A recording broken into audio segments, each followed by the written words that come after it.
Ito ang inyong lingkod na nagbabalik upang magbigay ng mga balitang walang bias at pawang katotohanan lamang. Ito ang Bayang Pinas. Ang isyung ito ay naging usap-usapan sa buong bansa at iba't ibang social media platforms.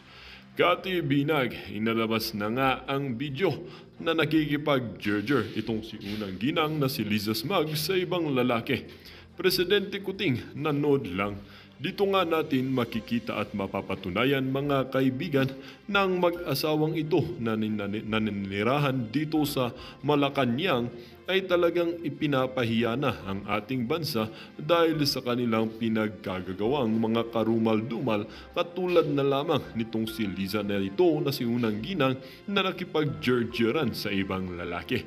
Dito nga natin makikita mga kapatid na itong si Kuting ay tunay nga talagang bata lamang or under dito sa kanyang asawa ni Liza na si Lizata Smugs. Kaya nga hindi maiwasan ng ating mga netizen na magbigay ng kanilang mga komento. We love and support Duterte family, Senator Marcoleta, Attorney Pamelo Rodriguez Topacio, Go de la Rosa, Salvador, all team Duterte family. Nakasupport kami kasama millions mamamayang Pilipinos. Kung ganyan ang level ng pagkatao, integridad, paniniwala, dignidad at moralidad ng isang tao, manhid na yan sa kahihiyan at kahit ano. Sarili lang ang importante at iisipin, hindi kapakanakan or kapakanan nating mga Pilipino. We are in deep... No wonder ang kamag-anak ang nagkakalat sa Kongreso. Kinakamada lahat para siya ang papalit na Pangulo. Gising mga kababayan, huwag nating hayaan na pinagtitripan nila ang Pilipinas at mga Pilipino. We deserve better. That's a swallow reason for rich people. They don't care about our country anymore, only their selfish interests and livelihood of the people. And not to forget, this is our country. We have to fight, defend our rights against greedy politicians, so we must be united as one. Well, para nga sa kabuwang detalye ay panoorin na lamang ang buong video. At salamat na rin sa ating mga solid viewers sa walang sawang pagsuporta. At kung bago ka pa naman sa ating channel ay syempre, huwag kakalimutang mag-subscribe, pindutin ang notification bell, piliin ang all upang laging maging updated sa mga balitang bago, totoo at walang bias. Dito sa channel ng Bayan, ang Bayang Pinas. Huwag din pong kakalimutang mag-iwan ng like at i-share ang ating mga videos. Muli po, maraming salamat and let us continue to pray for our country and for its safety and for its peace. Muli po, God bless.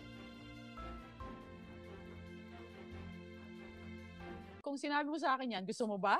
Si Harley. Kasi sabi niya gusto ka raw niyang ma-interview. Sabi ko, sige sabihin ko, busy pa lang. Buti na paalala mo sa akin. Kasi nag-meet kami kasi may common friend kami na dumating from San Francisco, nag-birthday. So, yun. Tapos nakita niya ako. Sabi niya, Cathy, ganun, gusto ko sabihin to kasi alam mo, actually sinabi ko rin naman na pwede siyang manalo, si BBM, pero magkakaproblema siya kapag naniwala siya, na-influensyahan siya ng mali. So, nangyari. Ayun. Yun. So, well, ako actually hindi naman fortune teller ang nagsabi sa akin. These people na nakapaligid sa kanya na hindi talaga niya matatapos yung kanyang term dahil nga sukang-suka na yung mga nakapaligid sa kanya. They're just waiting for God's will and the proper time and people's initiative para matapos. Kayo ba mga palangga, naramdaman nyo na ba na matatapos na si Bangag? Sabi ni Jean Dalino, gramdam ko hindi talaga matapos si Marcos ang termino niya. Ayun. Sabi ni Lourdes, binigyan tayo ng free will ni God para mamili kung saan mo gusto mapunta na wala. Sandali. Mapunta sa langit ba o sa impyerno? That's true. Yes, sabi ni Botan, very soon. So ano ba yung sitwasyon, sis? Ikaw yung nakikita ngayon dyan sa like yung mga circle of friends mo. Ano yung mga, kasi yung iba, yung mga nasa business sector, takot din sila mag-comment ng kanilang opinion regarding sa pagiging bangag ng gobyerno. Ikaw lang talaga isa sa pinakamatapang dyan. Ano yung mga comment nila? Wag na lang natin sila pangalanan. Ano yung mga reaction nila every time you meet them at the party or mga konting pagtitipon-tipon? Ano sinasabi nila sa gobyerno ni Marcos? Nalulungkot sila. Kasi alam nila, yun nga 'di ba sinasabi ko sa iyo na alam nila, ako nga 'di ba sinasabi ko I don't think it's really BBM who's running our country. It's not. Kasi ayaw niya niyan eh. Parang nasi-stress siya with that. Alam mo yun, parang kapag yung may stigma yan eh. Kasi just imagine for how many years galit sa'yo karamihan ng mga tao, alam mo yun, sirang-sira yung pangalan ng pamilya mo all over the world. So iniiwasan niya yan. Pero alam mo, history repeat itself, 'di ba? Hindi naman talaga siya parang kasi hindi talaga siya yung humaharap. Alam mo, hindi siya yung humaharap sa tao. Yung kanyang pinsan, 'di ba, yung asawa niya. So when you try to think about it, nangyayari lang yung nangyari sa tatay niya. Which is nakakalungkot. Pero, same sentiments din ba yung mga kaibigan mo, mga amiga mo? Kasi may mga nakausap akong mga business person. These people are really well known in the Philippines na ayaw nilang mag-comment kasi una, meron silang takot na baka gurgurin yung mga business nila, which is sad. Di ba? Itong baka gurgurin yung mga business nila, hanapan sila ng butas, di ba, sa kanilang mga negosyo. Ito rin ba yung naririnig mo? Alam mo, totoo yan. Kasi remember, ang businessman, they need to protect their businesses. Kailangan lang protektahan yung negosyo nila.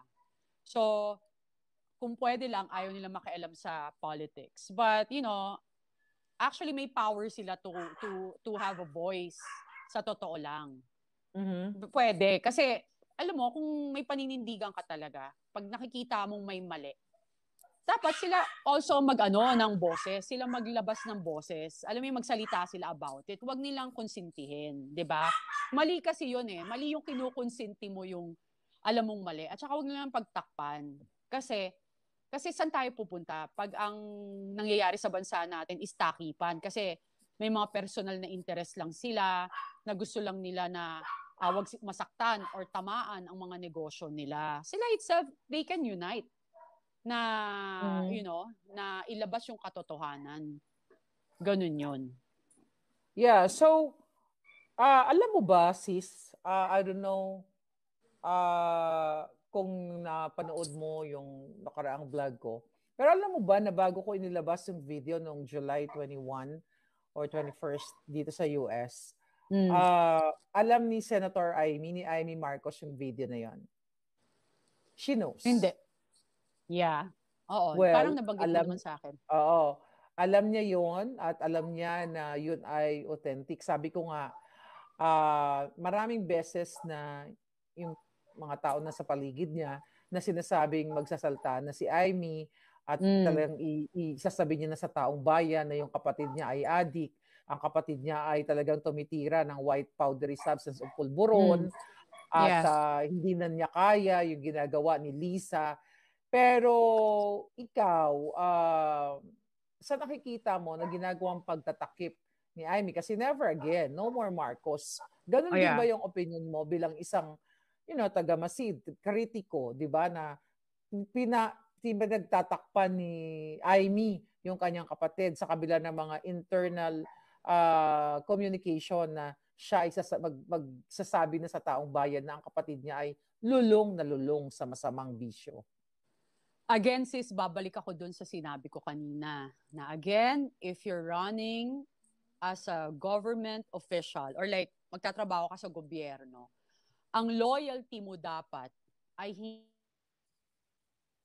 Nawala ka, sis. Sis, na-mute ka. Sister, na-mute. Sister, na-mute ka. Balikan mo yung sinabi mo na kapag government official ka. Ayan, narinig mo ako? Yeah, go. Okay, kapag government official ka, iti-take mo that risk. Handa kang harapin yung risk na yon na kakalabanin mo ang kamag-anak mo, kahit malapit mong kaibigan, kung mali ang kanilang ginagawa. That's part of your, yun yung parte 'yon ng ng pinangako mo sa mamamayang Pilipino. Kapag may maling ginagawa, whether kamag-anak mo 'yan or kaibigan mo 'yan, dapat panindigan mo yung iyong sinumpaan sa bansa natin na sisilbi ka ng tapat at transparent sa mamamayang Pilipino at sa bansa natin. Walang kaibigan, walang pamilya. Yan 'yon, risk mo 'yan 'di ba? Parang susubukan yan yung integrity mo at character mo. So ngayon, kapag, like, I just watch her. Kanina, nakita ko sa, favorite ko nga pala si PH Update. Ang cute-cute kasi niya. Maglabas ng vlog. Oo, ang linis lang niya gumawa ng vlog. So sabi niya nga, kahit galit na siya, hindi niya namumuray. Mabait si PH Update. Oo, gusto ko siyang ma-meet. Ay, PH Update, paano ba yan? Ikaw na raw ang paborito ni sister ko. So, ganon, siya na lang, ganon, na chika lang. Pero, I watch him, no? Ano sabi ni PH Update? No, yung parang napanood ko kasi doon sa niya, sis, yung sa vlog niya, yung sinabi ni Senator Amy na sabi niya doon na, gusto niyang gumit na, kung pwede, maayos niya. Kasi ganun yun, pag may dalawa kang kaibigan, hindi nga ako kaibigan. Kamag-anak niya isa, kapatid niya, yung isa kaibigan niya. Para raw walang gulo, sana mapagbati niya. Well, alam niyo po, yun nga again and again, wala akong masama dun sa kanyang idea, pero ang tagal. At saka yun nga, wala akong kaibigan, tsaka walang kaibigan nga, tsaka makamag-anak dapat. Ito naman kasi si PH Update, di ba? Kaya minsan, hindi, wala siya sinabi. Wala siya sinabi. No, ito, chika lang. So, ito naman kasi si PH Update, ayoko ng sobrang mabait. Huwag na masyadong mabait. I mean, pero sa totoo lang, hindi na mangyayari yan. Hindi pwedeng maging mediator si Amy kasi siya ay conspirator ng kapatid niya. Kumbaga, nagtaksil sila sa bayan. Alam mo, yun actually, binudol niya tayo eh. The fact na niligawan or binudol nila si Inday Sara na pinatakbo, kasi ako wala naman akong kamalay-malay dyan, sis. Ikaw nga, alam mo na adikto siya mga yan. Ako, I supported them na hindi ko alam na talagang adikto si Marcos Jr. Pero without me knowing at mga taong bayan, alam na pala yan sa mundo ng politika. Alam na noon-noon pa na si Marcos ay addict. Bangag talaga siya. At si Lisa kasama pa. At yung mga circle of friends sila ay bangag. So, doon pa lang, nag-traidor na si Amy Marcos. Pero I know for a fact, kasi napag-alaman ko, na ang magpapatakbo talaga dapat or parang brain, okay, dyan sa Marcos administration ay si Amy. Kaso lang, na-denggoy siya ni Lisa Tanas. Mas tuso at ahas sa kanya. Siguro kung si Amy ang magpapatakbo, baka hindi ganun ka-widespread ang corruption, baka mahiya or pero sa nangyayari talagang natuso siya, talagang sobrang tuso nga si Lisa Tanas. Kaya budol-budol talaga. So balikan natin si PH Update. Nako, wag ka sobrang bait ha. Kurupin kita dyan. Wag ka sobrang bait. Gusto ko magmura ka ng bonggang-bongga, isa lang. Nagmumura ba siya? Hindi. Hindi ko. So far, pag napapanood ko siya, hindi. Alam mo yun. Okay. Yun. So, hindi siya. Oh, yeah. Diba? I know. Medyo hindi sila third floor yan. Gusto si Pam, nakakatawa yan. Tsaka si Marlon. And thank you for introducing me to them. Yeah. Oh, yeah. Si Pam Dalaga. At saka si Marlon Purificación. I-follow nyo si third floor. We need people like them na talagang tumataya din ng kanilang mga alindog para sa bayan. At saka, hindi daw siya nagmumura. Sabi ni Onil, request ko pwede ba isang Jotang Ginemes naman dyan? Diba? So, sabi ni subscriber niya ako, sabi ni Gap, na hindi daw nagmumura. Well, hindi niya pwedeng agawin ng tao sa akin. Sa akin na lang yon. Pero atin namang mura may dating. Hindi naman tayo basta-basta may pinanggagalingan naman. Alam mo, at saka hindi rin naman kita masisisi kasi ang tagal na niyan di ba? And I really appreciate yung ikaw sis, yung paninindigan mo.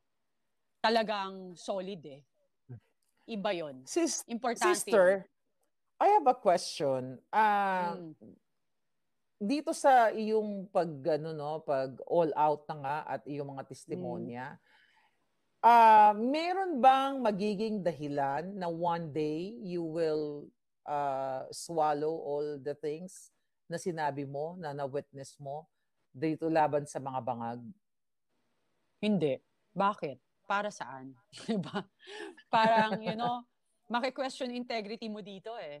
Yung character mo, yung pagkatao mo, 'di ba? Wala nga eh, 'di ba? Wala naman akong any intention rather than malaman ng tao when people were like Senator Nico Seteng was talking about it, past President Rodrigo Duterte was talking about it.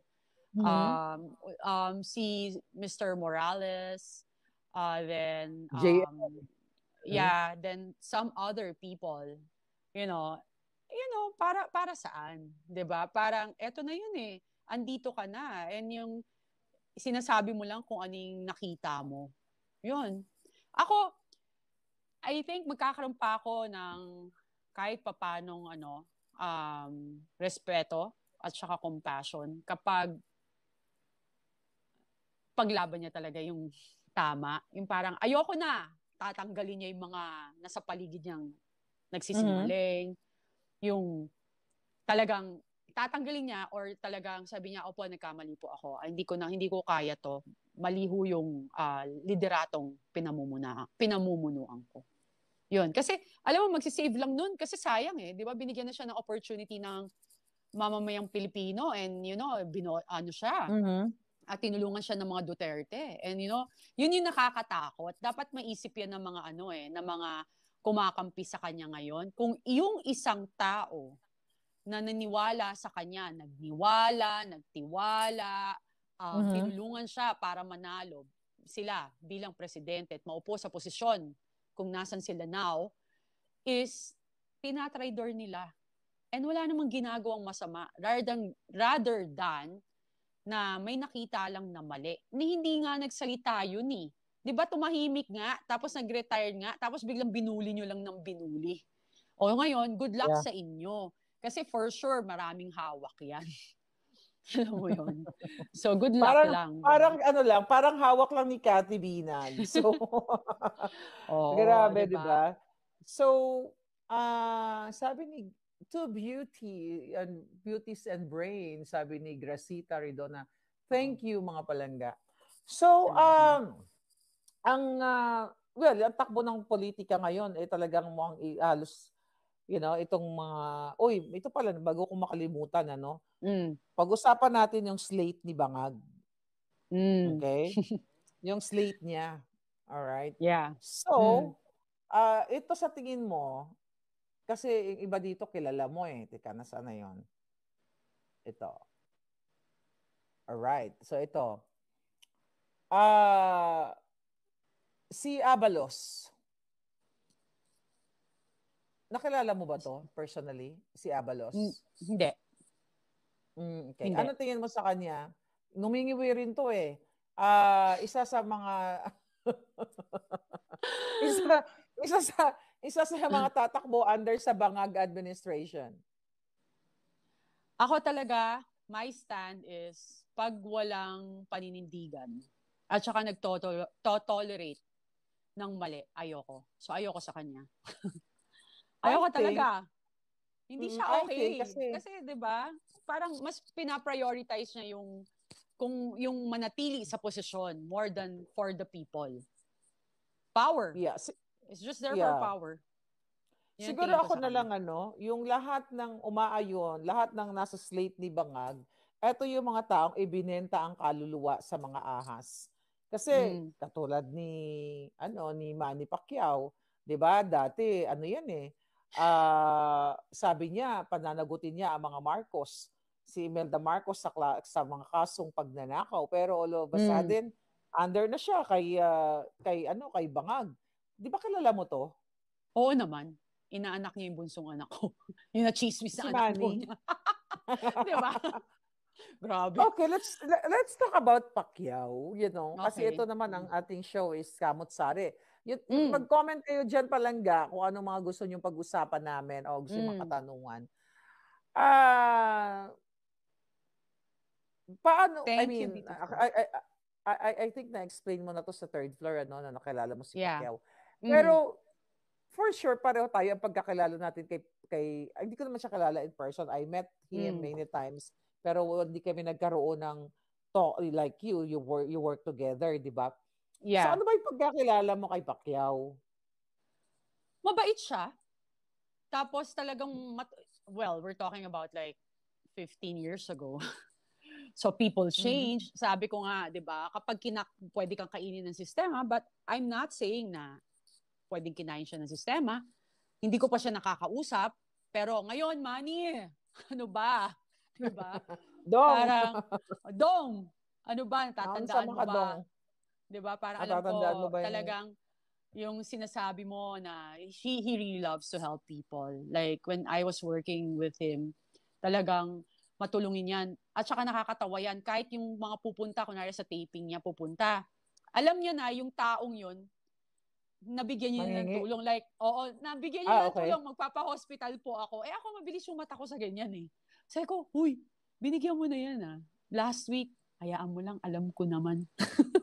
Yung pareho ng drama, kasi ang daming pumipila eh, to ask help. So kami, syempre nakikita namin. Pero yun lang, yung sad lang ako na kasi again and again, gusto ko talaga sis, mayroong paninindigan, may isang salita, may integridad, alam mo, hindi naman tayo perfect, pero syempre, 'di ba, dapat talagang may paninindigan. Si Kong Rodante Marcoleta, I love him. So siya one of the natin, susuportahan natin. Ko yun. Yes, ako din, susuportahan ko siya. I posted him. Oh, yeah? So I mean, ako naman naniniwala ako na mabuting tao si Manny noon. Yeah. Pero kasi, tama ka, ang pinag-uusapan natin dito mga kababayan, that's why itong, itong aming balitaktakan ni Cathy B, like we are, voices of justice. We talk about the politics and the life, na dinadanas sa Pilipinas. So, parang ang hirap, na magtiwala sa isang tao na sabi, papanagutin ang mga Marcos sa kanilang pagkakasala kapag siya ay naging presidente, tapos nung natalo siya, nag-kiss ass or nakadikit naman to kay Bangag. So how can you trust that kind of person na wala ng credibility, wala ng paninindigan? So masasabi mo ba, Miss Cathy B, o my sister, na nilamo na siya talaga ng sistemang bulok? I hope not. Sana, 'di ba, parang nasa slate nga siya. Narinig ko parang mukha daw atang aalis siya. I'm not sure. Oo, baka nagkaroon ng backlash dahil yung mga tao. Oo. Kasi sayang naman, mabuti tumakbo diba? siyang independent, no? Oo, alam mo. Pero kasi may party naman siya pala. Oo. Naniniwala naman ako na kapag ginusto ng Diyos na maging leader ka ng bansa natin, hindi kahit anong daya. Nangyari yan kay President Duterte, 'di ba? Parang ayaw siya lahat halos ng mga mayayaman, ng media and all. Kasi Pero still naging presidente siya, 'di ba? And 'di ba, pag pinanood mo nga yung sinabi ni Congressman Marcoleta nung panahon niya, tinamaan lang talaga ng pandemic, ang ganda ng ating bansa. Ang dami ng tulungan. Even yung kapulisan, tumaas ang mga sweldo, nagkaroon ng respeto ang mamamayang Pilipino sa kapulisan tsaka sa military, yung mga what do you call this, mga teachers, basta lahat may nangyari. May tinupad niya yung mga sinabi niya. Yes, may magandang nangyari. Right now kasi ang nangyari nga right now parang inuuna yung kung ano yung mapapakinabangan more than the people. No, I think kasi yung mabalik lang kay Manny kasi favorite ko siya eh. favorite ko siyang pag-usapan ngayon kasi kita mo 'tong mga politikong ito. Before the campaign, namimigay ng pera si Manny. After the campaign, wala na. Although for sure may mga nabibigay-bigay sa mga lumalapit sa kanya. Pero I know for a fact na ito ay facade lang. Ito ay mga lamang, pagpapanggap lang. Siguro noon tumutulong siya talaga. Pero masyado na siyang na-miss na yung power. Kasi, he has all the money. He can help, di ba? May mga negosyo naman siya. Pwede ka naman tumulong kahit hindi ka politiko. Pero mas masarap maging politiko kasi mas maraming perang mong nahawakan at mas marami ka sanang matutulungan kung ang intention mo ay matulungan. Pero dito mo makikita na wala talaga siyang paninindigan. So, sabi nga na nag-comment dyan kanina, ekes na yan. Ekis na yan. Ekis na Oo. yan, di ba? Ekis na natin. Kaya No. naman si Commander Aguila, isama daw si Doc Willie Doc Willie Ong sa suporta. Oh yeah. Pinag-usapan na namin yan. Si Yeah. Nelly Low or Lowy, di ba? Low, I think that's low. Big no to Lapid. Parang hindi nga natin Okay. naramdaman si Lito Lapid. Naramdaman mo oo. ba? Hindi, never. Hindi ko nakita. Imagine mo, hindi natin naramdaman, tapos tatakbo na naman. Forget about him. Alam mo, ano na tayo, quality politician, please. Tas parang pag nakikita mo nga, even yung mga kaibigan ng anak ko, pag dumadalaw dito sa bahay, tas napag-uusapan nila na, what do you call this, na pag-uusapan nila na, tita, ano ba yan? Ba't ganyan? Yung nadaanan namin, yung hearing na parang yung mga politician, ang babastos po. Parang sinisigawan Sabi ng yung mga bata, tao. Oo, bata yon. Sinisigawan yung mga tao. Tapos parang pag ayaw nila yung sagot, babastusin nila. So ako ang stand ko doon, sabi ko, nakakalungkot nga yun eh. Kasi wala silang karapatang bastusin, tsaka sigawan at murahin or insultuhin yung resource person nila. Kasi first and foremost, party rin yun ng mamamayang Pilipino. Voter din yan. So, you can question and like ask question properly. And you don't need to insult. Kasi, alam mo, ang layo talaga ng mga politiko before and now. Alam mo yan, parang, I know, no? di ba, Mga iba bastos. ang layo, ang pangit ng the way they don't even know how to ask question properly. And most of them, yeah. Go ahead. Yeah, most of them, hindi pa alam yung batas. Or minsan, binabaluktot yung batas. Sabi nga ni Congressman Marcoleta. Diba? Oh, diba? Yeah, true. Nagdudung-dunungan. Well, katulad na lamang ng isang kongresista dyan sa Quad Committee, Quad Committee, yung si Congressman Luistro, nag-aala de Lima dyan, na mismong inamin niya na itinago niya yung kanyang asawa nung naakusahan na ng gahasa, di ba? Di ba? I don't know if narinig mo yon. Yeah. Tapos may lumabas, may lumabas na video na nag-PPDA siya. Talagang nakipaghalikan siya ng akala mo para silang kadiri talaga, no? Kongresista at kanyang asawang inakusuhang ng gahasa. Talagang pinapakita sa taong bayan yung kadiring halikan. Nung nakita mo yun, di ka ba nandiri? Siyempre, that's a private thing for you. Especially our country is a Catholic country. For sure, yung mga dyan, yung mga religious group nagulat, 'di ba? Parang wala na ngang decency. Kahit sabihin mo asawa mo 'yan or anything, para saan yung show na 'yan? 'Di ba? Para pakita yun na buo kami. Oh, walang problema. You don't need to prove yourself. Kung buo kayo, buo kayo. Kadiri, 'di ba? Kadiri to mga. Imagine yung mga kababayan, we're talking about this mga sabi ni Congressman, kulubot pa daw kasi sabi ng asawa ni Luistro. Hindi, kasi talaga kadiri to mga to. Talagang walang kahihiyan. Maliban sa mga pagnanakaw ng mga kongresistang ito sa kaba ng bayan, wala silang pakialam na talagang, magpakita ng kalaswaan nila. Well, ikaw mismo, di ba, alam mo na si Lisa Marcos ay ayon sa kwento ni Tony Boy ay nakipag-tsuktsakan. Nakipag-swing nung sila ay mga bangag, right? Oo, uso sa kanila yun. Uso ba talaga yun sa mga bangag? Uso ba talaga kapag bangag ka, nagpapalitan? Well, again and again, like what I'm saying, kapag nakadroga ka, you feel untouchable, para kang superhero, kaya mong gawin lahat, wala kang takot. Kaya nga may sarili silang bubble, di ba? Sila. Kapag kinukontra mo sila, ang sama mo. Gagawin nila lahat para sirain ka, para maging masama ka, ikaw na yung pinakamasama, pwede ka nilang sirain, pero pag ikaw na yung lumaban or magsalita, hindi rin pwede. Wala kang pupuntahan. Di ba? Parang, kapag sila ang mang-aapi, okay lang. Pag ikaw na yung lalaban para sumagot dun sa pang-aapi nila at mga ginagawa nilang kasinungalingan, hindi rin pwede. Hindi ba naman bangag yung mga ganyang thinking, di ba? Yeah, baka talaga yung mga yan. So recently, ay nagpatattoo si Inday Sara sa kay Apo Wang-Ud. na kung saan ay talaga namang pinagginawa ng kwento ng ilan lang naman yan. Siyempre, mga utos siya ni Lisa at ni Bangag nagawa ng kwento na, abala daw si Inday sa paglustay ng bayan. Hello, magkano ba ang naggastos sa tattoo? 'Di ba? Over dun sa mga ninanakaw nila. Ikaw ba, Concert. may tanong ako sa'yo, may tattoo ka ba, sis? Meron, sis. Talaga? Meron. Actually, pinabura ko siya. Kasi nung naghiwalay yung parents ko, parang I don't know how to release yung pain. So, nagpatattoo ako ng black rose. Kaya even yung mga portrait ko dati, even yan, yung sa likod ko, ang background niyan, black rose. Yeah. Oh, wow. So, saan banda yung ating black rose tattoo? Nakatago sa may breast. Masakit Kasi, ba? Pag hindi nagpatattoo? ko na, sa totoo lang, Hindi mo hindi ko matandaan. Hindi ko Bata ka pa matandaan. nun, ano? Medyo Oh, wow. bata ako. Pero pina-laser ko siya. So ngayon, ano na siya, Okay. wala na halos. Para na siyang, rose pa rin siya, pero para na siyang scar. Pero rose shape. Para siyang, wow. para siyang balat.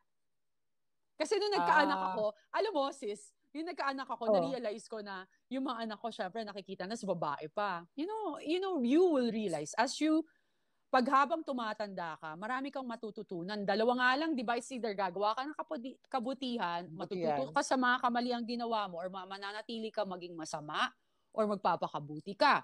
So, hindi ko naman sinabi naging perfecto ko. Until now naman, di ako perfect, right? Pero yung sinasabi ko lang is, nung time na yon nakikita na anak ko yung tattoo ko, biglang sabi niya, Mommy, what's that? What is that? Sabi ko, nothing, it's sticker. Siyempre, ayoko magka-tattoo sila. Hindi na-realize ko, ayoko magka-tattoo yung mga anak ko, di ba? Pero sabi nga ng mga tattoo is an art talaga. So may ganun din akong thinking when I was young. May ganun din akong thinking. Pero growing up here, no, just kidding. So being here in the States, at saka dyan sa Pilipinas, na talagang, it's an expression, kung anong gusto mo express, parang ikaw, di ba?